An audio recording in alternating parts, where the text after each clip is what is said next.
Hola a todos y bienvenidos a Biología de Tranquis. La semana pasada hubo un breve inciso y un poco de charla sobre la ciencia, la sociedad y los científicos. Es un tema interesante y quizá lo vuelva a tocar más adelante, pero aquí no venís a escucharme a dar opiniones sobre astrónomos renacentistas, así que mejor volvamos a lo nuestro, que son los artrópodos en general y, en el episodio de hoy, las arañas en particular. El caso de las arañas es curioso. Conozco pocos animales que despierten a la vez tanto amor en alguna gente y tanta aprensión en otra. A mí tampoco es que me vuelvan loco, pero sí que me gustan. Y dejando aparte a los aracnofóbicos, a los que no se les puede reprochar que les den ansiedad, creo que reciben bastante más odio del que se merecen.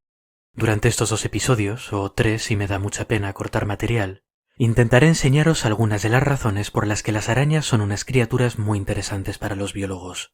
Son animales fascinantes para muchos campos, para la bioquímica, la biología evolutiva, para el comportamiento, la ecología y la neurociencia. Así que espero que si estos episodios no os hacen amarlas, al menos os hagan apreciarlas, aunque sea desde una sana distancia. Pero vayamos al grano. ¿Qué es una araña? Bueno, las arañas son artrópodos, a los que ya les habíamos hecho una pequeña introducción en el episodio 55. Vimos que los artrópodos tienen 2 características principales. Una, un cuerpo compuesto de muchos segmentos o módulos repetidos, pero que en distintos grupos se agrupan para formar zonas corporales con funciones específicas. En el proceso, los segmentos de cada zona se modifican para cumplir mejor su función. Y eso nos lleva a la segunda característica. Los artrópodos están recubiertos de un caparazón o exoesqueleto duro, que recubre esos segmentos que forman su cuerpo. Además, en cada uno de estos segmentos corporales, los artrópodos tienen un juego de miembros que con la ayuda del caparazón que los recubre se modifican para adquirir distintas funciones. Unos pueden tomar forma de patas, otros de mandíbulas, otros de antenas, etc. El conjunto de exoesqueleto y apéndices resulta en una especie de armadura alienígena modular, equipada con las herramientas que necesitan para tener éxito en sus nichos ecológicos respectivos. En esta distribución de los segmentos del cuerpo y en el tipo de extremidades que los acompañan, se concentra gran parte de la variabilidad de los artrópodos, y es una de las principales formas de distinguirlos si no tenemos herramientas moleculares a mano. En base a esto, pues, ¿qué es lo que define al grupo de artrópodos que conocemos como arañas? ¿Para qué está equipada su armadura alienígena? Bueno, por suerte para nosotros, a diferencia de cosas como los hongos, los artrópodos llevan siglos siendo clasificados en base a su anatomía, y la forma en la que están agrupados es más fácil de entender intuitivamente. Dentro de artrópodos, las arañas pertenecen al subfilo Chelicerados, que las incluye a ellas, pero también a otros animales más exóticos como las arañas de mar o los cangrejos de herradura. Los quelicerados se llaman así por un par de apéndices cercanos a la boca, modificados para ayudarlos a comer. A estos apéndices se los conoce como quelíceros, con Q, y de ahí viene el nombre del grupo. En algunos animales los quelíceros tienen el aspecto de pinzas pequeñitas, que usan para agarrar partículas de comida. Otras veces, como en el caso de los solífugos, que son unos animales que a mí me gustan mucho, tienen pinta de 2 grandes tenazas o tijeras pegadas a la parte delantera de la cabeza.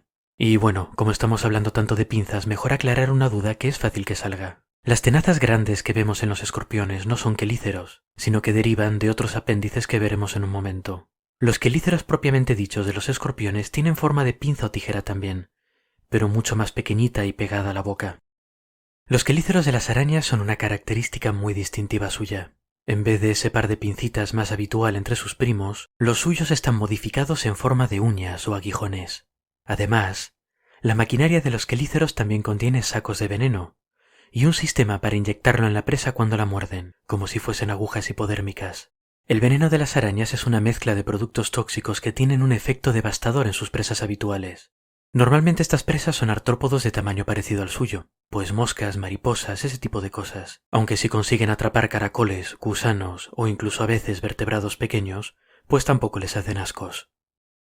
Dentro de los quelicerados, las arañas pertenecen a los arácnidos, un grupo con categoría de clase, al igual que la clase mamíferos. Los arácnidos son un grupo diverso, que incluye cosas como arañas, opiliones, escorpiones, pseudoescorpiones, ácaros incluyendo garrapatas, y algunas cosas un poco más exóticas, como solífugos, amblipigios y uropigios. Os dejaré enlaces a algunas imágenes, pero os doy también un aviso de patas largas por si os dan asquito esas cosas. Como características generales que nos resultan útiles para distinguir un arácnido tenemos 2. La primera es que en arácnidos los segmentos típicos de los artrópodos se han agrupado en dos zonas principales. Un prosoma, que se puede traducir como parte de delante, y un opistosoma, que se puede traducir como parte de detrás. La segunda es la presencia de 5 pares de apéndices, 6 contando con los quelíceros, que salen todos ellos del prosoma. 4 de estos pares de apéndices están adaptados para transportar al animal, es decir, son las patas, las 8 patas típicas que asociamos con arañas, escorpiones y garrapatas. Y el último par de apéndices, que no son las patas ni son los quelíceros, son los palpos, que están situados entre los quelíceros y el primer par de patas. Estos apéndices normalmente tienen funciones sensoriales, como indica su nombre tan descriptivo, pero a veces también están modificados para otras tareas.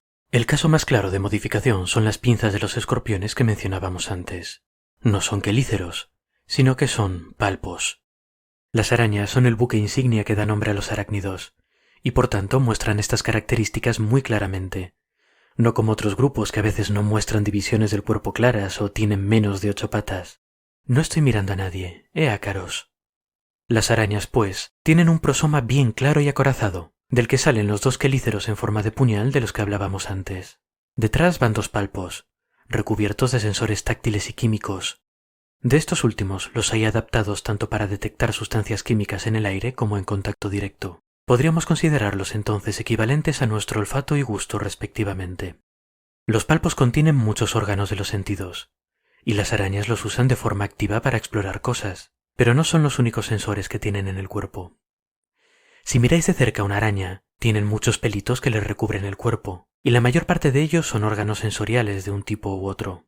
Algunos de estos pelos son como las vibrisas de los gatos, esos pelos largos que tienen en los bigotes y en las patas, y tanto a arañas como a gatos les sirven para detectar objetos próximos y hasta cambios en las corrientes de aire. Y en un estudio del año pasado, de 2020, se vio que al menos algunas arañas son capaces de usar los sensores que tienen en las patas para detectar sonidos de un abanico bastante amplio de frecuencias. Así que no habléis mal de ellas, porque puede que estén escuchando lo que decís. Y siguiendo con los órganos de los sentidos, en una posición privilegiada encima de la parte de delante, del prosoma, hay también un conjunto de ojos, normalmente 8, pero a veces menos. Estos ojos tienen distintos niveles de desarrollo según las necesidades ecológicas de la araña en cuestión. Las arañas que construyen telas y solo esperan a que los bichos se peguen contra ellas no ven demasiado bien. Detectan cambios de luz, movimiento y poco más. Pero otras arañas más activas como las saltadoras son capaces de formar imágenes lo suficientemente precisas como para identificar y localizar presas. Y acabando con la parte de adelante, finalmente, saliendo de los lados del prosoma, están los 4 pares de patas que llevan a las arañas de un lado a otro. Detrás del prosoma o parte de delante de las arañas encontramos, para sorpresa de nadie, el opistosoma o parte de detrás. Al opistosoma también se lo puede llamar abdomen, y es a grandes rasgos el saco donde las arañas guardan las tripas. Es una estructura redondeada, abultada, y a diferencia de lo que se ve en otros arácnidos como por ejemplo los escorpiones, no tiene una segmentación clara. Es en este abdomen, en este opistosoma, donde encontramos las características que distinguen a las arañas de los arácnidos en general y que las colocan dentro de su propio grupo, el orden Araneae. La primera característica es que el abdomen está separado de la parte de delante por un estrechamiento o pedicelo muy distintivo, como la cintura de alguna modelo de calendario antiguo. Otros arácnidos como escorpiones, ácaros o solífugos no tienen un estrechamiento, o al menos no uno tan grande. Este pedicelo da al abdomen de las arañas mucha movilidad y las convierte en el segundo artrópodo con contoneos más provocativos, siguiendo de cerca a las avispas. Finalmente, la última característica que define a las arañas es que producen seda. Otros artrópodos han evolucionado para segregar materiales parecidos, notablemente los gusanos de seda, pero las arañas son los únicos quelícerados que lo hacen. Así que ya sabéis, si algo tiene quelíceros, 8 patas, 2 palpos, un cuerpo dividido en 2 secciones sin segmentar separadas por una cintura y produce seda, tiene que ser, por fuerza, una araña. La seda en las arañas se produce y almacena en unas glándulas localizadas dentro del abdomen y sale al exterior por unas estructuras especializadas del caparazón llamadas hileras. Las hileras derivan de apéndices pertenecientes a algunos de los segmentos del abdomen, que a lo largo de la evolución han sido modificados para emitir la seda. No son entonces simples agujeros, sino estructuras complejas y móviles, al igual que las patas, los palpos o los quelíceros, y por tanto, como el resto de los apéndices, van también por pares, una hilera por cada lado del cuerpo por cada segmento que las contiene. En la mayor parte de las arañas, 3 segmentos abdominales se han adaptado para tener hileras, para un total de 6, pero algunas especies tienen 1, 2 o 4 segmentos con hileras, para un total de 2, 4 u 8 hileras, respectivamente. Si miramos de cerca estas hileras, veremos que no son un simple hueco, sino que sobre cada una de ellas hay un conjunto de estructuras parecidas a tubitos finos de distintos tamaños con una base gruesa. Os dejaré un enlace a una foto de microscopio electrónico en la descripción para que las veáis bien. Estas estructuras se llaman grifos o espitas, y es por donde sale la seda, y la razón por la que hay más de una espita por hilera es que también hay más de un tipo de glándulas de seda. De hecho, una misma araña, una hembra de algunas especies que tejen telas, puede producir hasta 7 tipos distintos de seda, cada una con distintas funciones. Y es que la seda es una parte muy importante de la vida de las arañas. Normalmente lo que vemos nosotros son las telas, las elaboradas trampas para insectos voladores que construyen muchas de ellas. La construcción de una de estas telas ya requiere de varios tipos diferentes de seda. Por ejemplo, los elementos de soporte requieren de un tipo de seda especialmente resistente, mientras que la espiral que atrapa las presas requiere de un tipo más extensible, recubierto a su vez con otro tipo especialmente pegajoso. Pero las trampas de red no son el único uso de la seda en arañas. Para empezar, muchas de ellas no usan esas trampas, y utilizan otros métodos para ganarse el pan. Algunas, por ejemplo, crean trampas en forma de tubo, en las que se refugian esperando a que alguna posible presa toque los hilos de la entrada para saltar sobre ellas. Otras tejen una especie de boleadora, un hilo con una bola pegajosa en la punta que usan para atrapar polillas al vuelo. Esta bola pegajosa, además, tiene como cebo sustancias parecidas a las hormonas sexuales de las polillas que cazan, así que se puede decir que estas arañas inventaron la pesca millones de años antes que nosotros. Otras tejen una red pequeña y pegajosa que sostienen entre las patas, esperan a que pase un bicho y directamente se la tiran encima. Estas arañas, por cierto, son las que se ha visto que pueden detectar sonidos y los usan para localizar posibles presas en la oscuridad de la noche. Pero no todos son trampas, y la tela también puede usarse para envolver las presas capturadas, o en el caso de las hembras para crear capullos para sus huevos. En estos capullos se usan 2 tipos de tela, una resistente para el recubrimiento exterior y una más suave y pegajosa para el interior. En el caso de las arañitas jóvenes, algunas tejen un hilo de tela ligera que permite que el viento las haga volar de un lado para otro. Los científicos todavía no han comprobado si gritan "uii" en el proceso. Y un ejemplo notable es una especie de araña que usa la seda para tejer una pequeña campana de buceo donde guarda burbujitas de aire, lo que le permite sobrevivir debajo del agua durante largos periodos de tiempo. Finalmente, incluso las arañas que no dan mucho uso a la tela normalmente, como por ejemplo las saltadoras, suelen tejer un hilo o línea de seguridad que van dejando tras de sí, como forma de orientarse o para evitar caerse si se suben a lugares altos. Esta es una muy buena idea, y algunos humanos como espeleólogos, escaladores o limpiadores de ventanas han desarrollado, unos cuantos cientos de millones de años más tarde, formas parecidas de asegurarse en situaciones peligrosas. La seda de araña es un material que ha fascinado a los seres humanos desde hace muchísimos años. Tiene más resistencia a la tensión que el acero, pero es más fácil de trabajar. Es flexible, extensible, biodegradable y se produce a temperatura ambiente sin grandes instalaciones. Al fin y al cabo, una araña tejedora crea una tela entera cada día y no necesita altos hornos ni deja residuos.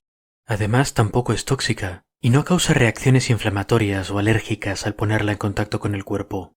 Esto la convierte en un material muy bueno para, por ejemplo, crear matrices donde crezcan células. Puedes usarlas para crear bases tridimensionales donde las celulitas vayan creciendo y con el tiempo se degradarán y desaparecerán. Esto se puede usar para regenerar partes del cuerpo dañadas como nervios, por ejemplo, o para crear reemplazos artificiales de tejido, o simplemente se pueden usar para cubrir o coser heridas, porque es un material muy resistente y que el cuerpo no va a rechazar. El problema, claro, es que lo que una araña hace cada día antes de desayunar, a nosotros nos resulta muy difícil y costoso de hacer, y mucho más de hilar de forma tan delicada como lo hacen ellas. Veamos por qué. La seda de araña tiene varios componentes, pero el principal es un núcleo de fibra compuesto de unas proteínas llamadas espidroínas. No hay una única espidroína, sino que son una familia y aunque todas tienen una estructura y composición básica parecidas, hay distintas variantes que forman distintos tipos de seda. Por otro lado, una glándula de seda tiene 3 partes principales. La primera es una zona donde un montón de células pasan sus pequeñas vidas sintetizando proteína para el hilo. De ahí, esa materia prima pasa a un saco de depósito, con una forma y función parecidas a las de una bota de vino. En este depósito la proteína se guarda disuelta en un caldo bioquímico en unas condiciones muy controladas, incluyendo un pH algo alcalino. Estas condiciones evitan que la proteína se solidifique, de forma que se puede almacenar sin peligro de taponar toda la glándula e inutilizarla. La tercera y última parte de la glándula es un tubo largo plegado en forma de S, que se estrecha a medida que se aleja del depósito. Este tubo desemboca en una de las espitas de las hileras de la araña, así que cuando la araña necesita seda de esa glándula, nos toca apretar la bota de vino y empujar ese caldo de materias primas a través del tubo, como quien usa una manga pastelera para hacer dibujos de nata.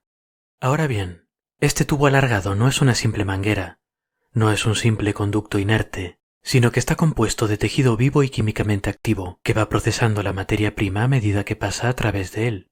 A su paso por el tubo, a este caldo de materia prima le pasan tres cosas. En primer lugar, las paredes del tubo van absorbiendo el agua, deshidratando la mezcla y concentrando la solución de proteínas, que se ven cada vez menos capaces de ignorarse las unas a las otras y comienzan a reaccionar. Esta reacción se ve favorecida por cambios en el pH, que se va volviendo más y más ácido a medida que avanzamos hacia la espita. Finalmente, el paso por el tubo cada vez más estrecho va apretando todavía más a las proteínas las unas contra las otras y dando a todo el conjunto un alineamiento común a lo largo del conducto, en la dirección del flujo. A esto último ayuda la propia araña, tirando del hilo con las patas una vez empieza a salir de la hilera. El resultado final de todo esto es que las proteínas individuales pasan de estar disueltas en el caldo del depósito a estar estrechamente unidas las unas con las otras en una fibra sólida e insoluble. Algunas partes de estas proteínas están unidas a la de la proteína de al lado de forma muy ordenada, formando cristales diminutos muy difíciles de romper y dando solidez al conjunto.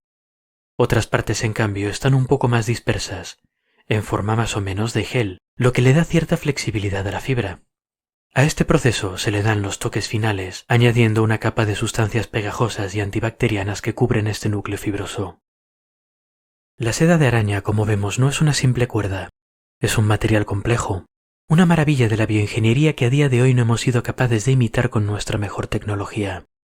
Sí que se han producido algunos geles de espidroínas y alguna que otra fibra de imitación, algunas de ellas bastante buenas a pequeña escala en laboratorio, pero la producción de materiales con la calidad de la seda de araña a gran escala está todavía fuera de nuestro alcance. Las arañas, mientras tanto, sin tanto laboratorio, sin tanta industria, sin tanto cerebro como nosotros, son capaces de identificar qué tienen que hacer, de producir desde sus glándulas las sedas que necesitan, de expulsarlas por las hileras, de tejerlas con las patas y de construir estas estructuras tan complejas. Las arañas son, en resumen, pequeñas y prodigiosas nanofactorías, seres de muy alta tecnología. Así que aunque nos den más o menos repelús cuando las vemos en nuestra cocina o en nuestro jardín, hay que reconocer que tienen muchas cosas que enseñarnos. Y la nanoingeniería y la bioquímica son solo la punta del iceberg. Para el próximo episodio seguiremos con las arañas. Hablaremos un poco de su fisiología, de su comportamiento y sobre un concepto muy interesante que seguro que no esperabais escuchar hoy cuando os levantasteis: canibalismo postcopulatorio. Hasta la próxima pues, y espero que hayáis disfrutado el episodio.